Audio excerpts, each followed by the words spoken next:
you can put your money into these real estate projects. Again, vet the operator. I can give you tips on that, but also get tax advantages because you own a piece of that property.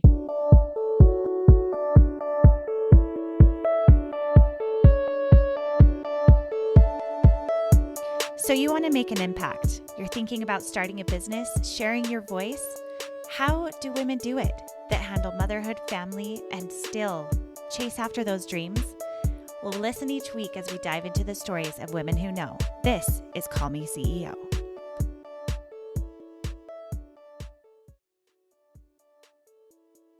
Hey everyone, have you ever had interest in investing in real estate? Well, today we're going to talk about how you can take the baby steps into the world of, I have no idea if I want to invest into real estate, into what are the steps I can take to be financially independent and buy some investment properties. What does that look like? Let's dive in. Welcome back everyone to Call Me CEO. This is your host, Camille Walker. And as you know, we celebrate women building business, but we also celebrate women building wealth. And today we are speaking with Liz Faircloth, who is the co-host of the Real Estate InvestHER and also co-owner of the business that she runs with Andresa Guidelli, which is all about helping women with real estate ownership, investment. How do I start? What are the first stages? And this is something I'm really passionate about. And I've never had a guest like this before on the show. So I'm so excited that you are here with us today, Liz. Thank you for being on the show. Camille, thank you so much for having me. Super excited about sitting down and talking with you here today. Yeah. Oh, there's already so much. I had to stop us a few times because there's so much to talk about. And first of all, I'd love to hear where you're from. Tell us a little bit about your family and how you got into real estate. Sure. So I born and raised in New Jersey. So if I talk fast, and people often say that I have a slight accent, but I'm a Jersey girl, although I'm a New York Mets fan. So definitely identify more of a New Yorker than a Philadelphia fan, which is really important just to put out there as the most important fact to know about me. I'm not an Eagles fan, but anyway, I was born and raised in a little town outside of Flemington, New Jersey, which is like kind of the west part of the state. Long story short, I'm the youngest of three girls. My parents, all families from like New York, third generation Italian, 100% Italian. Grew up in a very hardworking family that like valued money, but you work really hard. My dad was a school teacher. My mom worked part-time. There was moments that like, if it's free, take three. So like this frugality and, I don't want to say we were middle class, but it was always like, it was a big deal if we went out to dinner, and I'm really appreciative of the upbringing. And I'm the youngest. So my sisters always said that I got more than they did. Right. So, Yeah. But I'm very grateful for my parents. They really instilled a lot of hard work ethic and frugality, in me. And so like, that was always my foundation. And then I went to school, really long story short, I went to school for psychology, went and got my master's degree in social work. I wanted to be a therapist. Mother Teresa's like my idol. I just always wanted to serve and help people. And along the way, I was getting my social work degree. I got my brother-in-law gave me this little purple book called Rich Dad, Poor Dad, and said, you have to read this. And I said, I don't even know what this is, and he said, read it. I said, okay, if you tell me to. He was the only entrepreneur that I knew. So he was the only person, I didn't even know what an entrepreneur was. Right. And I didn't grow up around that. And he said, read this. I said, okay, I respect you, Tony. And I did. And that kind of forever shifted my thinking and approach to like, wow, talking about business and passive income and real estate investing. And it talks in there about getting a sales position. If you really want to be an effective entrepreneur, you need to know how to sell. And I, never even knew what that really was either. So I'm like, you know what? Here I am getting my social work degree. Let me get it into something where I'm selling. And so I actually found a job, not in social work. Not many people go get their master's degree in social work and do nothing with it. But I decided I wanted to get a sales position consulting. And that really helped me. I think in so many ways, as I become an entrepreneur myself. And at the same time, I met my now husband, and him and I would get together, and we were in our 20s, and we'd be like, how cool would it be to buy a property and create wealth for ourselves? We didn't know anyone that was doing this. But it just seemed like something we wanted a bigger life. And that seemed like a way to do that, and creating this business and an investment portfolio and living life on our own terms. And, there's a lot of lot of sexiness around it in a lot of ways. Oh, we just work and hang out on the beach. Well, that hasn't happened now. I'm joking. But long story short, we bought our first duplex in 2004. My father actually loaned us the money. We didn't have it, and that led us into building a portfolio. We own about with other investors. We own a couple of thousand units now in 4 states, mostly larger multifamily, more value add and turning buildings around. So been at this for about 17 years, and at the same time met my now partner in Andresa, where we were doing deals together about 8 years ago, and decided to Wow. launch InvestHER. A couple thousand. I was expecting maybe a couple hundred, a couple thousand. That's incredible. How did that? I mean, I Evolve. have so many questions. So starting back in 2004, you open up this first venture into Yep. buying a multi-unit. Was it a condo, did you say? It was it was like a row home. So it was a little town Mm, outside of Philadelphia. At the time, I was finishing I was working at the time. So yeah, I had left grad school. I was in New Jersey. My then boyfriend was living in a town over. So there's like a lot of cute little towns outside of Philadelphia, but a lot of them have older row homes. Very mm, common, type of property. So most people are like, why did you start with a duplex and not a single family? And it just was it's really what was there, because they actually single family homes. It wasn't suburbia. It was like mhm. like a little mini city. And so it was a row home. I don't know, probably about 1,500 square feet, very small. But it was a duplex. So I had 2 units, and one was vacant. One was, had a tenant in it. And that started the process for us. That's awesome. Did you move into the vacant side and then rent out the other and kind of build Now up that would from have been there? smart. Like that's a Oh, really common way that people do uh-huh. that, but we didn't do that. In hindsight, that would have been a good way to do it. But no, we ended up finding it on like a foreign ad where one of the strategies, we went to like a seminar and they said, call all the foreign ads, and this was like a long time ago. This is like Mhm. before social media. And so we did, and we were like looking at the newspaper. And so we called them, and the gentleman's like, yeah, I have one vacant spot, and that's hard. And a duplex, that's 50% of your revenue, right? Right. Yeah. So, and he was like a part-time landlord. A lot of these folks that own these types of buildings, even now, they call them tired landlords. In a sense, they're like, they have a building or two, but it's just like they're dealing with everything. And, Mm. it's a business, right? You're dealing with Mhm. people, you're dealing with money, you're dealing with ups and downs, depending on the type of demographic you're in. So he was frustrated, and he's like, I want out, I'm done. And that's how we bought that property. And then we, kind of got our start from there. Ooh, okay. So you're off to the races, and this is something, when did you discover that, I guess both for you and your husband, that this was the course that you wanted to take, and what were the baby steps that you took to get there? Yeah. I really am, like, I think about the step of just like delayed gratification, living below your means. We bought a property at the time. So I had started working in this like sales/consulting job. And my husband at the same time quit his job right when we were married. And then that was '05, we got married and had like a couple properties under our belt, started figuring out how do we buy more and with other people's money and getting creative. Always creative financing has been around us. That's just how, because we didn't have the money to buy the properties. And so at the time, we bought a place in New Jersey. We moved to New Jersey, lived there for about 8 years, but we really figured out, okay, if we do nothing with real estate, because even if you have a few properties, it's not like it's making like $1 million a month, right? I mean, it's Mhm. it's giving you some cash flow, but then you're reinvesting the money, right? So it's a whole process, especially if you're, beginning in this. So we needed to make sure I was able to take care of the mortgage on what I was making. And so we really moved into a property, and I'm grateful for that in hindsight. It's just a one simple choice we made, but like I think about it, I'm like, that really granted us the opportunity for us to really build something and not have to feel like you can't quit your job because we need to make the mortgage. Like we never had Mhm. that because we were in a smaller place. We didn't, we waited and had kids 8 years later. So it was always, that kind of thing. And but yeah, that's kind of one step we took, delayed gratification and kind of living below our means to kind of make it work. And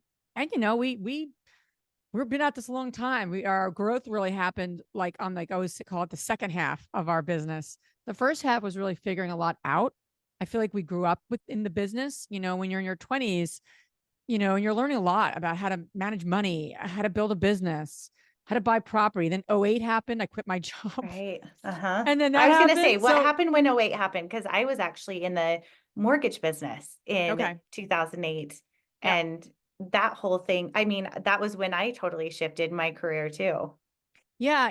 At the time, we, we were more risk takers, me and my husband. We didn't Mm-hmm. have kids and we had savings. And he said, why don't you just join me full time? We were at this for a few years. Most people do that when you're kind of like you've replaced your income with your a side business income, right? That's like kind of like the Mm-hmm. logical smart thing to do. It's not what we did.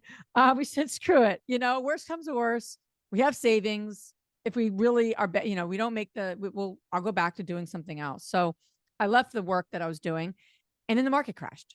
So, and we had bought a building that was vacant. So we had a vacant building that wasn't making us anything. I had just quit my job. Market crashed. Um, it wasn't like a pretty time, and I'm like, I just left my job. They had like a going Mm-hmm. away party for me. Like, I was like, see ya. So we got really resourceful, like when things happen, you get resourceful and you figure it out. And so we ended up taking this commercial building that we thought we'd have one tenant. We ended up breaking it up to small office space, kind of like before Regis, before WeWork, even though WeWork went under. But when shared space was really kind of like a newer thing. And we Mm-hmm. said, people need this, because we kept asking what was needed in the community we're in. So we turned that around, and then we started to really turn everything around to like focus on multifamily, because that's really where we were having our success. And we were kind of diluted in other kind of focuses. And I always Mm-hmm. say, like, that was something I wish we did sooner, is to really get focused. But I'm appreciative of the journey. But that was when you're all over the place, it's hard to get good at something. And I think you scale and you grow a business when you become really good at something. And it should be boring. It's like rinse and repeat almost, and I didn't know that at the time, but I know that now in my 40s. Hey, I'm listening to that and thinking that could apply. In fact, I'm thinking that's a soundbite already right there, because it's when it gets boring and it's so common to you, but it doesn't mean it's common to someone else, because I'm Right. listening to this and going, how would you even start on the first one? Like that Yeah. alone just feels really interesting to me. So I think you're right. That applies to business in general, is getting to the point where it's boring and you're really good at it. And real estate is, I love real estate for a lot of reasons. Because it's a tangible asset, right? It's Mm-hmm. something that you can, um, you can do well. You're controlling it, right? So you can do well with it or not. And so I always say, like, we participate in the market. You can't control a market. So you do have to pick right where you're going to buy. But market is always the most important thing. And then secondarily, it's like, okay, what type of property am I going to buy? And then what's the strategy at which I'm going to deploy? Am I going to buy it?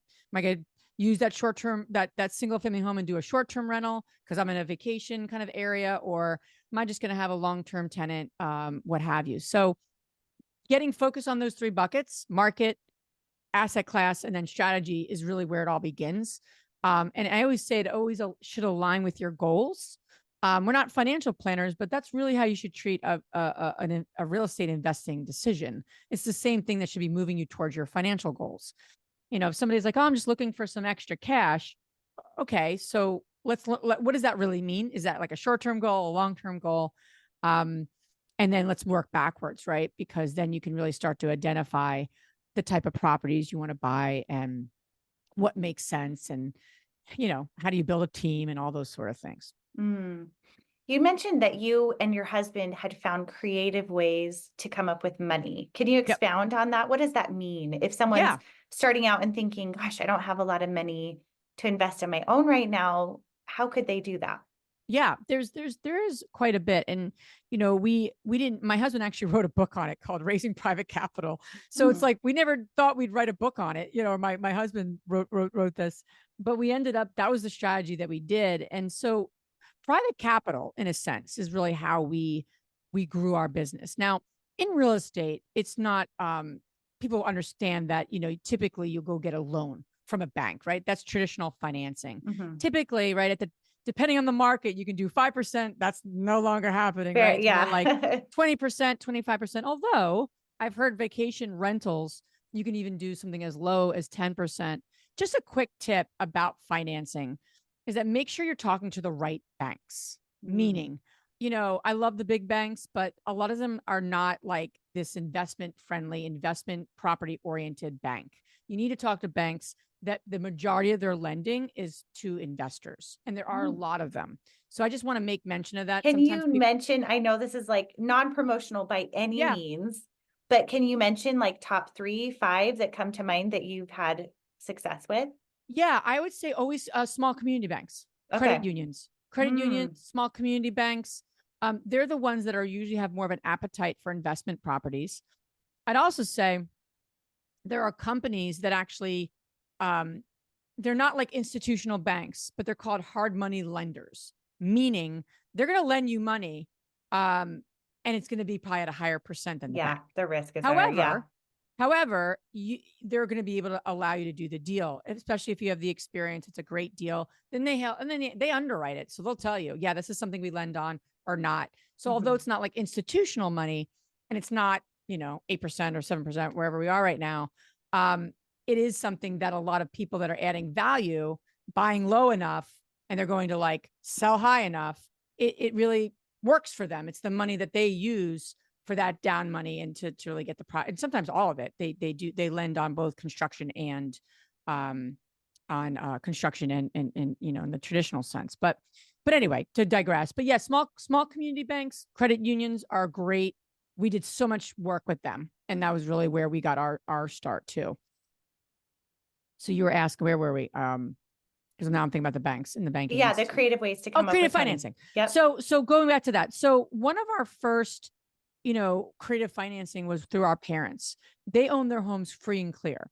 Now, again, this was 2005, right? It is a little bit of a different time right now than then. A little more like the Wild Wild West, and then the market crashed. However, we almost like it's almost like a HELOC, and that's called a home Mhm. equity line of credit, right? Where you are, in essence, borrowing against the equity in your home. Pretty simple, right? And so we did that through my parents too. Both of their homes were free and clear. So they allowed us to borrow against their homes. Now, I mean, you have to really trust somebody. Yes, you Yeah. do. You know Yes, what you I do. mean? Like, and I'm so grateful those notes are totally done. We ended up buying a couple properties long term. That's not ideal for a line of credit, right? Line of credit's great. You use it, you put it back. Use Mhm. it, put it back. It's not really there for long-term assets. But we always made them. We always paid we always paid the monthly, and those notes are paid off because we sold some buildings. But again, in hindsight, I'm very grateful for my parents because Yeah. they didn't need to do that. They're free and clear home. That was really that was our first creative way to kind of finance some properties. I'd also say though, then we started to get a little more sophisticated in the sense of people have um, people have the traditional like retirement accounts, right? Everyone, Mhm. a lot of people have retirement accounts, 401ks. Most people don't realize that they can convert those 401ks when they leave the company, they leave the job, into what it's called a self-directed IRA. So it's in essence a tax savings account. It's an account that you use for retirement, but you direct it, not the company. And so if I have a self-directed IRA, and there's a ton of great ones out there. Quest is one we've worked with, that I have an account. I can now lend that to you, Camille, because you said, Camille, you're saying, I want to buy that single family home, and I can probably make it work, but I need that 20% down money. Because, that's the best part about real estate is a lot of it's leverage, even if it's high interest rates, Mhm. um, you can leverage, right? So, but you still need money in terms of like the down payment, et cetera. Now, if I live there are creative ways where some people can put as little as, 3% or 5%. There's a really interesting products out there. But traditionally, right, we're at about 20-25% even on an investment property. So now I say to you, Camille, I need 50 grand for that down money, and we work together. You lend me the 50 grand out of your IRA. Now I take that 50 grand. It's a note, right? You're lending it to me. You're not lending it to me for free. You say, I want 10% of my money for a year until you refinance and do. Now, there's a lot of pieces of this puzzle, right? It's not just as simple as lending money out and good luck. There's a lot of paperwork involved. I'm not an attorney. I'm not an accountant. But this is we have done this tons of times where it's a win-win. Mhm. People that have self-directed IRAs want to lend they're in control. and they usually like real estate. So they already have that appetite, right? Then I'm on the other side and I'm like, great, I need that. I need the money to invest, and it's a win-win. So that's one way we really got our start, where people were lending either their self-directed IRA accounts or money over, or they had cash that they lent to us. Mm. The other way to do it is you can go into partnership. I find the property, and Camille, you say you have 50 grand. I don't have any money. Great. But you and I have to have active roles together. You're going to look at the bookkeeping, meet with the contractor. I'm going to talk to Mary about whatever. We both have roles in the company. We start an LLC, 123 Main Street. We buy the property together. A lot of people are nervous about that because you're starting a business with someone, right? You're literally partners. So that should not be taken lightly, especially real estate. Real estate's not a stock you can buy one day, sell the next day, right? It's a longer term asset. It's more at stake, usually has more zeros. So, but we had success with that with small investors. And then we got to the point where Camille would come to us and say, I'm not going to be an active partner with you, but I quite honestly, I got 50 grand or 100 grand and I want to passively invest with you. And that's what's called a syndication. That's what's called you're filing with the SEC and you're bringing investors together to buy larger properties. And that's really where we've worked with accredited investors and those sort of things, where they don't have a role. They literally just passively invest 25 to 100 grand or more into a big property. Those are all the creative ways that we've done it, where it's ownership, equity, or it's lending. And they have different advantages. If you're listening to this, like, you know what? I don't have a desire to buy a property. I don't care. I love my business. I'm building my business. You can put your money into these real estate projects. Again, vet the operator. I can give you tips on that, but also get tax advantages because you own a piece of that property. Like, that's a big deal for people who have taxable income that they need to bring down, and that's always a favorable thing. Other people are like, no, I just want to lend my money.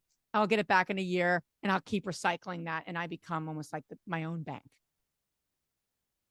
Yeah. Ooh. So the biggest question that came up in my mind, and I'm guessing is coming up in other people's minds, is how do you find people that you can trust, as well as how do you find people that trust you?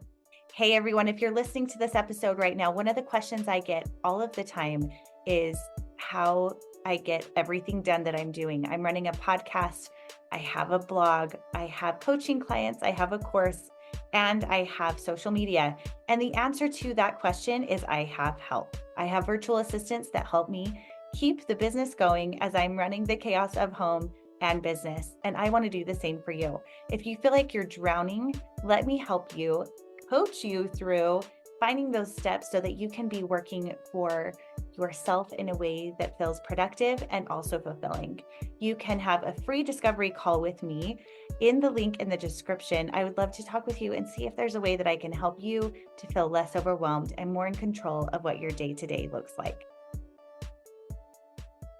Yeah. And we've had our share of when that doesn't happen. Even from the perspective of partners, contractors, we've had our share of tough situations, to be honest with you, in the 17 years. I can't, I've been in court. I mean, you go through different things that are not pleasant. You lose money. It's not pleasant. And the name of the game, I think it's a lot, is like trust but verify. I think most people are either one or two people. One person, I think there's one person out there that's just too trusting and they really need to trust but verify and move slower and have more logical people around them to make sure they're not moving too fast. Then I think there's another person listening, usually not an entrepreneur, but they could be, and they tend to be more of a cautious person and they don't make the decision until they're correct. But on the other hand, they may not trust anyone and they may not do any deals, right? So what you're, and sometimes people are a little bit of both. And so my husband and I were much more trusting to a fault. And, and I just saw the good in everyone and I still do, but I'm a little more, I don't know, I vet more. I'm a little more cautious. I'm a little more careful with who we do business with. So I think the thing is longevity in this business, meaning if I really wanted to be that passive investor, and so many people can and still make the returns they want and get some great tax advantages. I need to make sure the operators are who they say they are. Number one. Number two, did they buy a property since COVID? I probably wouldn't. I don't know if I would do business with them, meaning they just got into the game. They just got into real estate. I like to see a track record of 5 to 10 years at least or more to know that this person's been in this a long time. They've seen the ups, they've seen the downs, they've bought buildings, they've sold buildings, they have they have a resume. And there's a lot of people that are working with them. They have a lot at stake.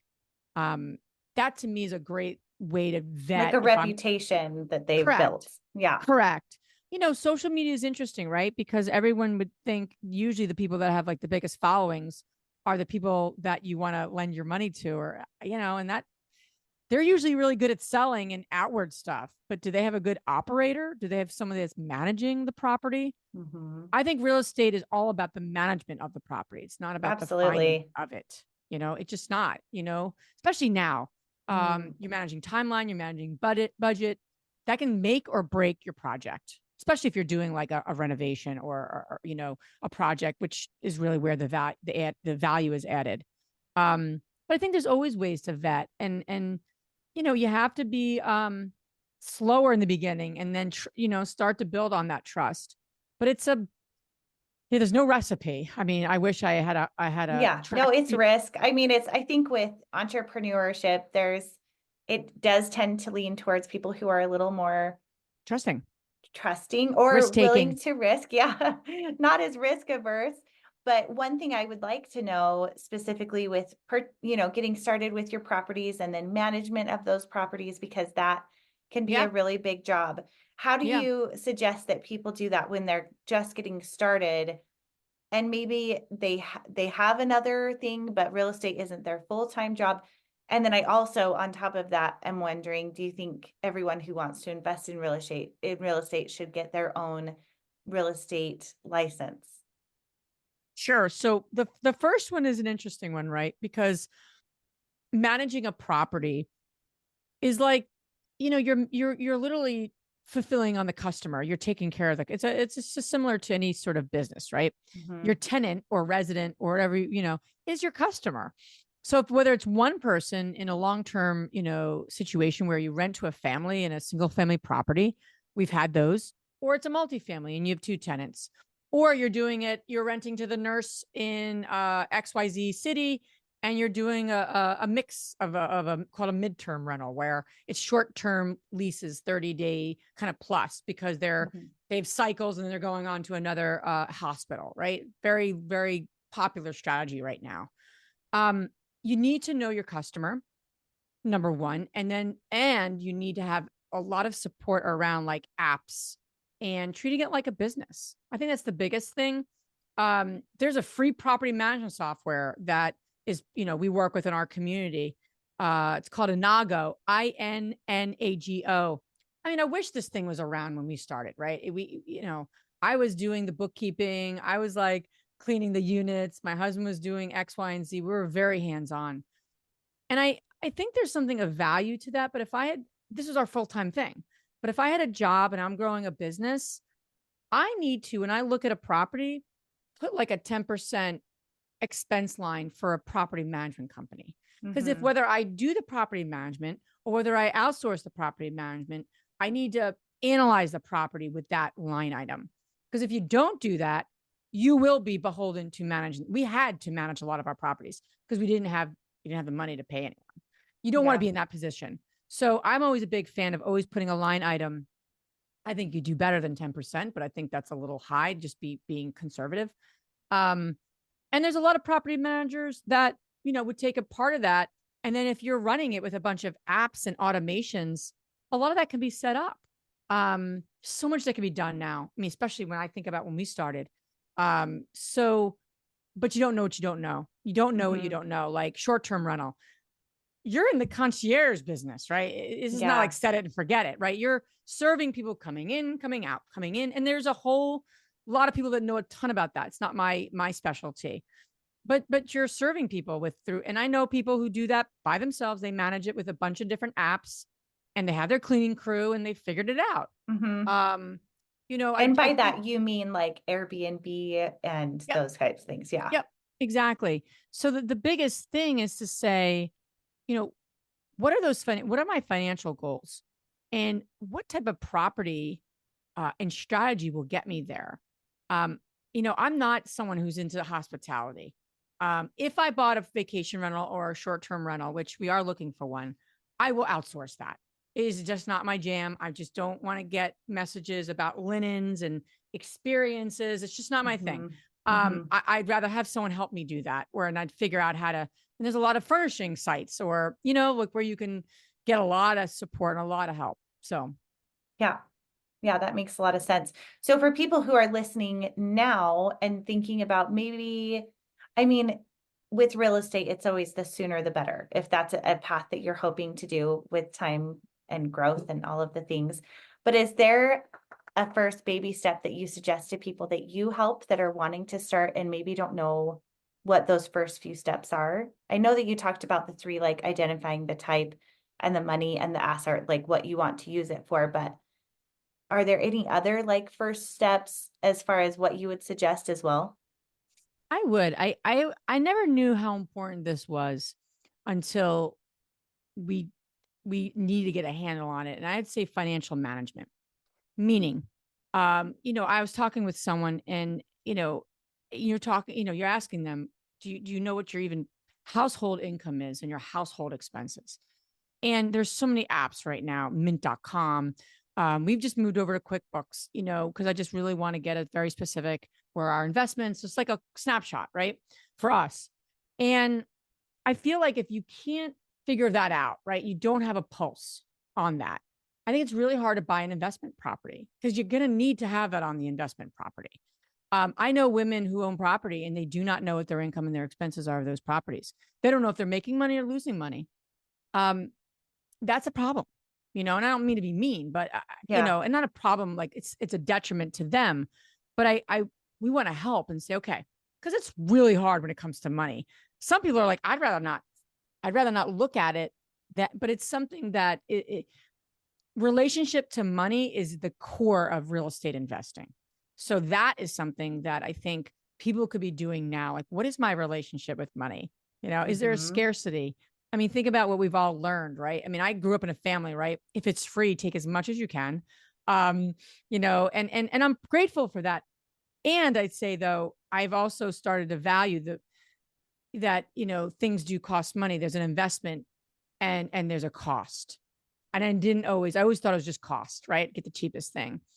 That affected my business where we got the cheapest contractor. And guess what? If you get the cheapest contractor, it's going to cost you more at the end anyway. It's true. So I feel like my relationship to money, had I had a healthier one when we started, I think we would have financially done much better with the properties we were buying and that we are holding.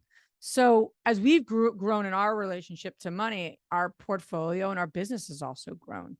Yeah. But it wasn't always like that. So I think that's definitely a baby step. And if you're like, I Mm. don't have a property, you have a household, an apartment, a place you live, and there's money coming in, there's money going out. So start to get a handle on that. Start to get a handle on your credit score. Start to get a handle on those things, your business. And then you're kind of like making sure the house is running well. Then you can start looking at, okay, I'm going to go add another property to this.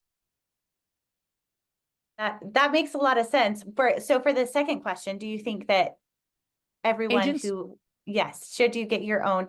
Because from what I have a couple of brothers who are real estate agents, and it definitely takes time, but it doesn't seem like it takes forever. If I've thought maybe I should get my own. Like, what are your thoughts on that? yeah, and we have a team, if you're familiar with EXP, where women are real estate agents and they join our team to like grow their investments, right? So I'm a big fan of being an agent and being like an investor, because I Mm-hmm. think the two of them together could work for certain people. However, I will say being an agent, like even an active agent, you have to sell a certain amount of properties. That's a business. Like that's a whole other business. It's a very active business, but it's like anything. It's like someone's like, "Oh, I'm going to go flip this property so I can buy a rental." Okay, hold on. Flipping a property is a business in and of itself. Mm-hmm.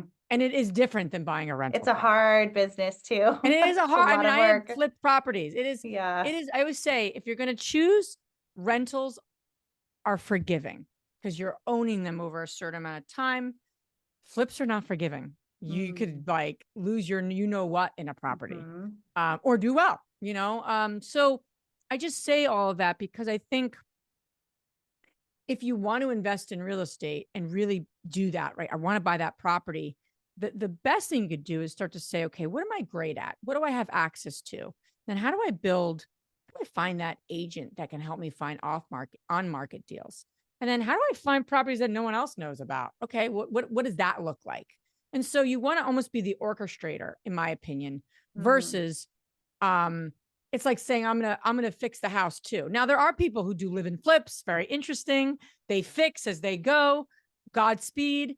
I It's don't. a lot of work. It's a lot of work. I have young Yeah. kids. There's no way I can renovate. I mean, like, and my husband and I are actually not that handy. We've never done a ton of hands-on renovations. Mm-hmm. You learn things along the way just because you're around it, but you want me fixing anything, and unless I could tile a floor. I'm pretty good at that. But Yeah. I think it's like focus on your core. Mm. And I think the idea of outsourcing and delegating and it's going to but I don't know if it costs more in the end. I think it doesn't because it Yeah. costs you more of time and energy. Now you're True. trying to sell property, buy a property. I don't That's know. true. Unless that's your Yeah. dream and you're like, I hate what I'm doing. I hate this business. I want to be an agent and also be an investor. Okay, Mm. cool. That's a percent of people. I Mm-hmm. don't know if that's everybody though. Yeah, that makes a lot of sense. I like You that know? response. One question I wanted to ask you specifically about moving forward with investment. I know you teach about this a lot, is confidence in financial wealth for women. And I Mhm. think that that is so powerful and so needed in confidence building for Yeah. financial independence. Can you tell us a little bit about that with your community and how you Yeah. help to build? How do you actually help women build that confidence? What does that look like? Yeah. No, it's something that it started by when my partner and I were going to these events and we were partnered on projects. We were flipping deals together. So we're active real estate deals. And we started out as good friends that kind of led into that. And we'd go to all these conferences and we'd always be the only women there. Mhm. And then even worse, we got really mad because we never saw a woman keynoting the conference. She was always Yeah. on this like random panel that was like random. We're like, why is she on a panel? Why isn't she speaking and keynoting? Mhm. And we wanted more representation for women in investing. So that was the impetus of our community. And then we learned along the way that more and more women are getting more wealth, right? Women control currently $10 trillion of just money in the US economy. And that's going to 30 trillion in the next 3 to 5 years, right? So the amount of, and this for a variety of reasons, men, spouses dying, wealth transfers happening. There's a lot of reasons for that. But regardless, more and more women are going to have more and more money at their disposal. Yet their confidence is at 29% when it comes to investing. Mhm. Traditionally and statistically, that is outsourced to a spouse if they're, in a traditional relationship, or to someone else. They're not in control of the investing decisions. And that's what we're shifting. We want that 29 to go to 99%, because when women do invest, they outperform men. They actually make phenomenal investors because they tend to be a little more conservative. They tend to be a little more calculated in their risk taking. They make the right calls. They're just not making the right calls enough. So the way we help women build confidence, right, is that ultimately we're all in charge of our own confidence. Yet what's lacking out there, there's so much information, right? You can literally Google, how do I flip a property? You'll get all the information you want, quite honestly. Information is not what's needed. That's not lacking. I don't think knowledge is even lacking. It's the community. So you Mm. can tap a community and don't feel like you have to figure it all out yourself. So that's what we're really existing for, is to create a community, whether it's a local meetup, whether it's our conference, whether it's just going on our free Facebook community and saying, listen, I loved your podcast. I want to buy a short-term rental. I'm looking at this market. What do you all think? So that's really because it shifts, right? Women, when they do it together, anything like magic happens. Mhm. There was a Wall Street Journal article last summer, and the title of it said, Women Owned the Economy This Summer. Why was that? women in drones were going to see Barbie. They were going to see Beyonce. They're going to see Taylor Swift. They were doing it in groups, and they call it the women multiplier effect. So Ooh, that's happening. yeah. That's occurring. Yet what we want to shift it, you go to a mud run, women's mud run. Every woman there is with like 8 women. They got t-shirts on. They're like all Yes. in. That's what women Yeah. do. So Yeah. we're just try to take that energy, put it into investing. That doesn't mean you and I need to go buy a property together, which we could, but it means that we're going to support each other. It means that I'm Mhm. dealing with a contractor. I have a community to tap. So I don't have to make these decisions myself. That's really what we're providing, is a safe space for women. Ooh, I love it. Well, this has been absolutely wonderful. I've learned a lot. I'm sure everyone listening is feeling the same way. Please tell us more about where they can find you and also a little bit more about this conference that you're hosting.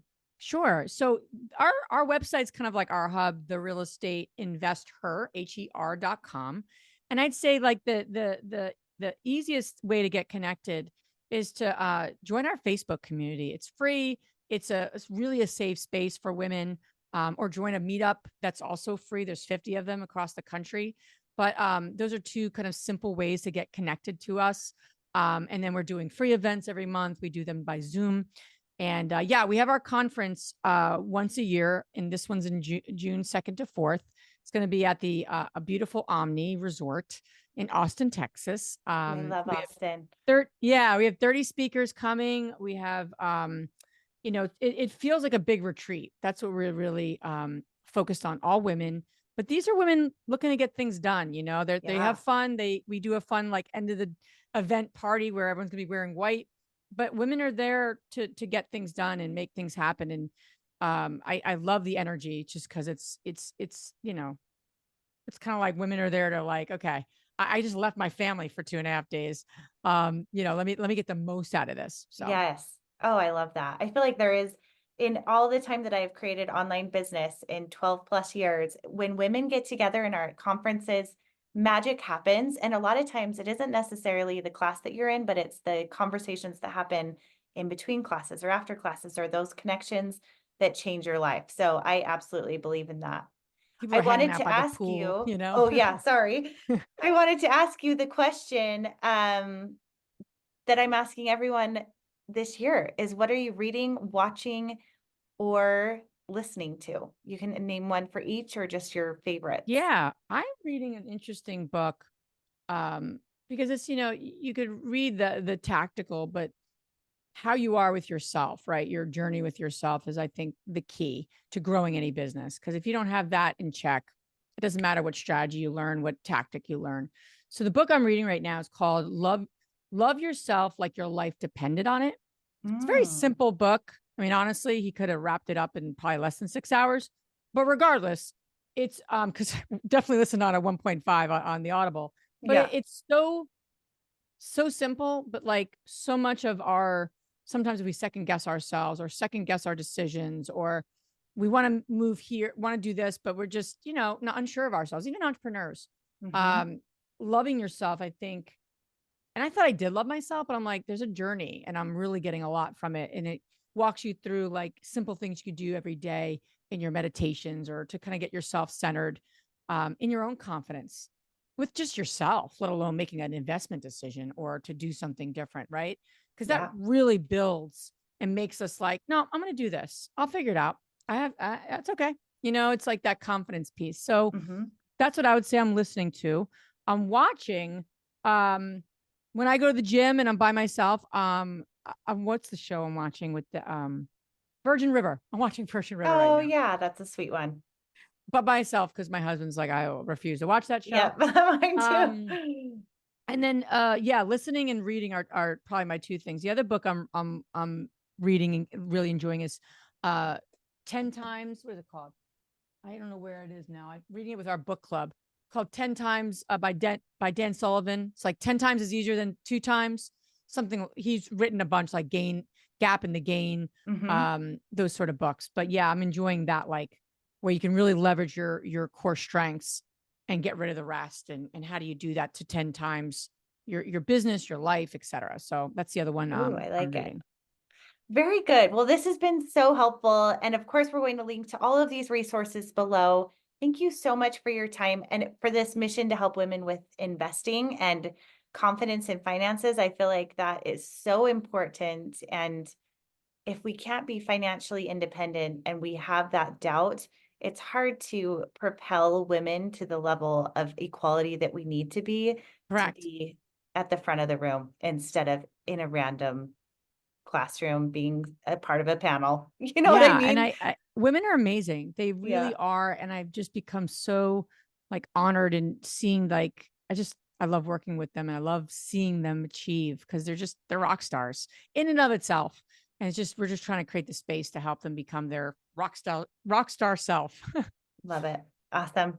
Well, Thank you thank so you. much. Thank you. Of course. And everyone, thank you for listening.